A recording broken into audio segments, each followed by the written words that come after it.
प्रभु में आपको प्रेम भरा नमस्कार। आज हम पढ़ने वाले हैं जैसे कि हमने लास्ट में पढ़ा था कि कैसे रूथ ने डिसीज़न लिया कि वो अपनी मदर इन लोग के साथ रहेगी।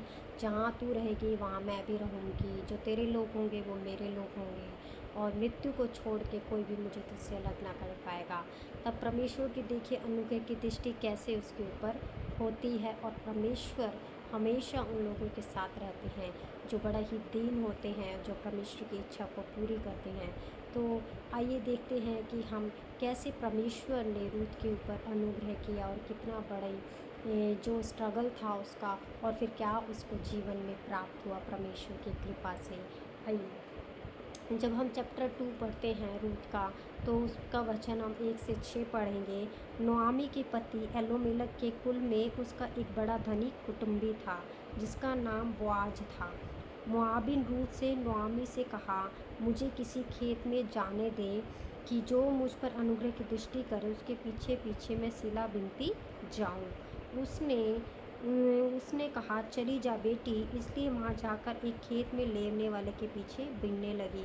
जब वे वहाँ से आ जाती हैं, दोनों सास बहू मोआब से आके युद्ध में रहने लगती हैं, तब वहाँ पे वो जो है मोआबिन जो है एक एलीमेलेक के कुल में उसका एक बड़ा कुटुंबी धनी कुटुंबी था जिसका नाम बोआज था। तो वहाँ पर वो बोलती है, रूथ बोलती कि मुझे किसी खेत में काम करने को जाने थे। तो उसकी सासू को बोलती है ठीक है तुम जाओ। तो वहाँ पर वो जो है एक कुटुंबी के वहाँ पर जो एलीमेलेक का कुटुंबी था, रिश्तेदार था, वहाँ पे उसके खेत में काम करने को जाती है, गेहूँ बीनने को, जौ बीनने को, जो भी वहाँ पर उसके खेत में काम होता है उस काम को करने के लिए चली जाती है। इसलिए वह जाकर एक खेत में लेवने वाले के पीछे बिनने लगी और जिस खेत में वह संयोग से गई थी वे एलीमेलेक के कुटुंबी बोआज का था। तो उसको नहीं पता था कि वो एलीमेलेक का कोई कुटुंबी रिश्तेदार है और वो उसका खेत है। वो मतलब कि जैसे इसको कह सकते हैं हम कि बाय चांस या बाय लक या बाय ब्लेसिंग परमेश्वर की दया से उसे उसी कुटुंबी में ही जॉब मिल गई। उसको कोई इतना स्ट्रगल नहीं करना पड़ा, उसके खेत में ही उसको नौकरी मिल गई। और बोआज बैतलहम में आकर लेने वालों से कहने लगा, यहोवा तुम्हारे संग रहे। वे उससे बोले, यहोवा तुझे आशीष दे। तब बोआज ने अपने उस सेवक से जो लेवने वाले के ऊपर ठहराया गया था पूछा, वह किसकी कन्या है। तो बोआज उसकी जानकारी लेने लगता है लड़की की कि ये जो बिन रही है कौन है, ये किसकी बेटी है। ये जो सेवक लेवने वाले के ऊपर ठहराया गया था उसने उत्तर दिया, वह मोआबिन कन्या है जो नोआमी के संग मोआब देश से लौट आई है। तो उसने क्योंकि ये मोआब से आई है, ये मोआबिन कन्या है। तो जब हम आगे वचन को पढ़ते हैं 8 में, तब बोआज ने रूथ से कहा, हे मेरी बेटी, क्या तू सुनती है किसी दूसरे खेत में बिनने को ना जाना, मेरी ही दासियों के संग यहीं रहना।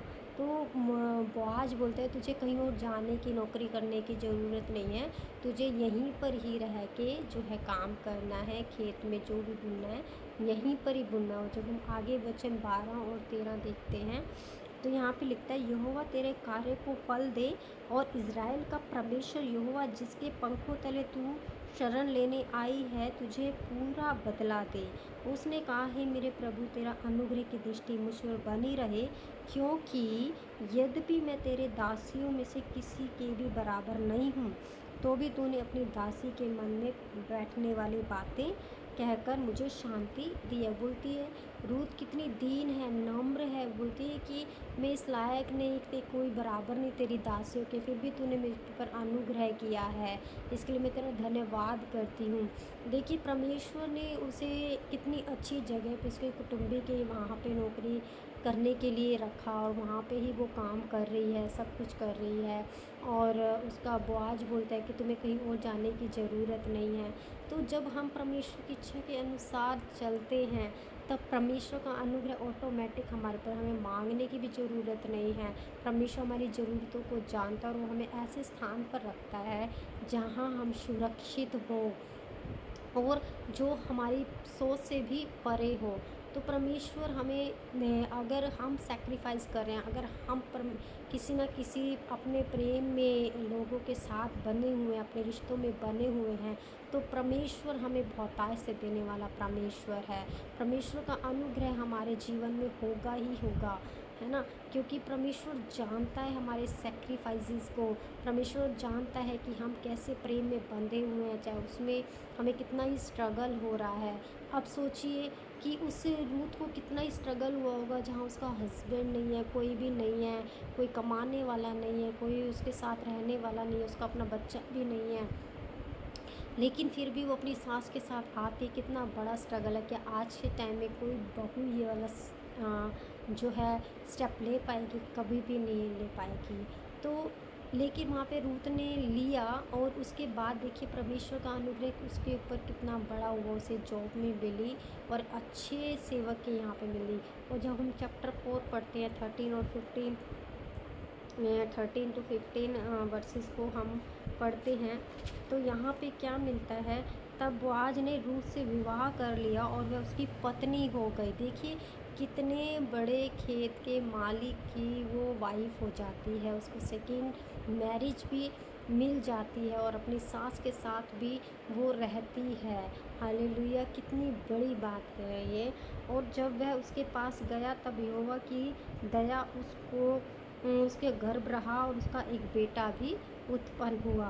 तब स्त्रियों ने नुआमी से कहा, यहोवा धन्य है जिसने तुझे आज छुड़ाने वाले कुटुंबी के बिना नहीं छोड़ा। इज़राइल में इसका बड़ा नाम हो, और वह है यह तेरे जी में जी ले आने वाला और तेरे बुढ़ापे के पालने वाला हो, क्योंकि तेरी बहू जो तुझसे प्रेम रखती है 7 बेटों से भी बढ़कर तेरे लिए श्रेष्ठ है, उसका यह बेटा है। देखिए कितनी बड़ी बात है कि वो बोलती है कि नौमी को कि जो बहू तेरे से प्रेम रखती है उसका बेटा है, जो 7 बेटों से भी बढ़कर ये पोता उसने तेरे को दिया है। और कोई उसने कहा था जैसे कि केवल मौत को छोड़ के कोई मुझे अलग नहीं है। देखिए वहाँ पे वो कभी भी अलग नहीं हुई अपनी सास से, अपना बेटा भी उसकी गोद में दिया खिलाने के लिए। और नौमी कितनी ब्लेस हुई, कितनी खुश हुई कि मेरी बहू ने और उसकी सास ने उसका दूसरा विवाह भी किया अपने कुटुंबी के साथ, और वहाँ पे उसको अच्छी नौकरी भी मिली। और कितने बड़े जो खेत के मालिक जो था उस देश का, उसके साथ उसका विवाह हुआ। हर एक तरीके से फाइनेंशली हर एक चीज़ में उसको ब्लेसिंग मिली, फैमिली में भी ब्लेसिंग मिली। और कितना प्रेम सास का मिला, पति का मिला, बच्चे का मिला उसको। हर एक चीज़ में एक सेक्रीफाइस उसका कितनी बड़ी आशीष को लेकर आया, कितनी सारी आशीष को लेकर आया। तो हमें सीखना है पवित्र शास्त्र से कैसे हमें अपने रिश्तों को बनाना है, कैसे हमें रिश्तों में आगे बढ़ना है। परमेश्वर के अनुग्रह की दृष्टि हमेशा सेक्रीफाइसेस में होती है, हमेशा मेल मिलाप में होती है। ये प्रभु इस वीडियो के द्वारा आपको आशीष दे, और हम भी जहाँ पर हमारा जीवन में ऐसा लग रहा है कि हम नहीं कर पा रहे हैं, हम परमेश्वर से प्रार्थना करें, प्रभु के अनुग्रह को मांगें। प्रभु इस वीडियो के द्वारा आपको आशीष करें। God bless you.